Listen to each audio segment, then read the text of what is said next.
Hello guys, welcome to my channel. Today we are going to see how to fix netsh.exe application error 0xc0000142 on Windows 11.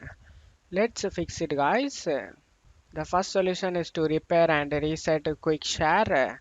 To do this, go to search menu and type quick share.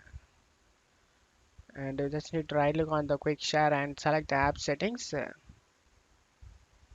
In here you just need to scroll down. Select the repair option and select the reset option.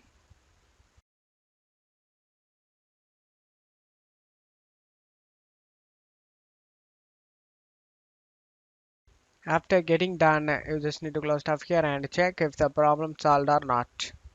If the problem not solved, let's move on to the second solution guys. Second solution is to update quick share. To do this, go to search menu and type store. Comes up Microsoft Store, click on open it. Go to library. In this list, you just need to find the quick share, and if you have update option, then you just need to update the app. After that, you can check if the problem solved or not.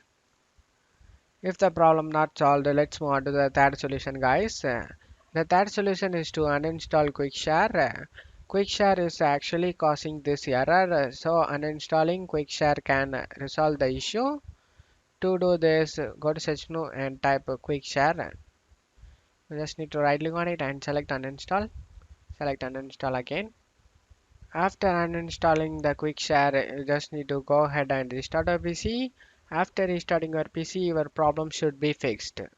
That's it for today's video guys. Give me a like and subscribe. Thank you.